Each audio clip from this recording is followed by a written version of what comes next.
પહેલા તમારું નામ જણાવશો?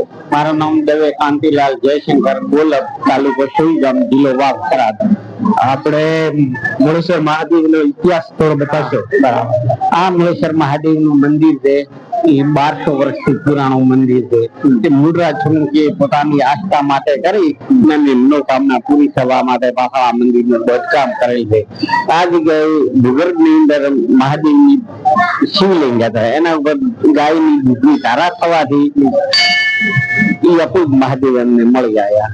અને ત્યારબાદ ખોદકામ કરતા એ મહાદેવની જગ્યાએ એમની પણ સ્થાપના કરીને બીજા પણ વિશાળ મંદિરની સ્થાપના કરી છે.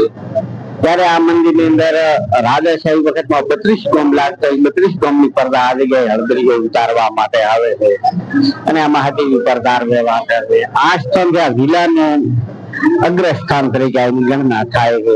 આ જગ્યાએ ધારાસભ્ય, સંસદ સભ્ય, ચાલુ બતાવ હોદ્દો પૂર્ણ કરેલ અધિકારીઓ પણ અંદર રસ લઈ અને આ મંદિરે વિવિધ જરૂરિયાત હતી એના માટેની ગ્રોન્ટો, ધર્મશાળાઓ, પાણીની પરબો આ બધું જ આપેલ છે.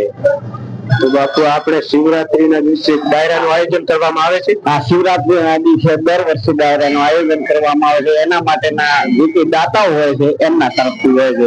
આ મંદિરે કાયમ માટે નક્ષત્ર ચાલે છે, એ પણ ટ્રસ્ટ તરફથી નક્ષત્ર ચાલે છે અને એની અંદર પણ દાતાઓ દાન આપે છે.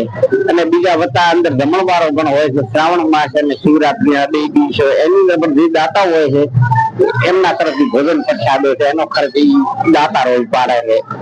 સવારમાં મેળો પણ ચાલુ હોય? હા, સવારમાં શ્રાવણના 4 સોમવાર અને શિવરાત્રીના 2 દિવસ આ મેળો હોય છે.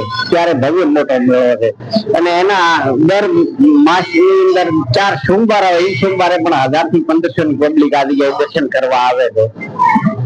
સારું સારું.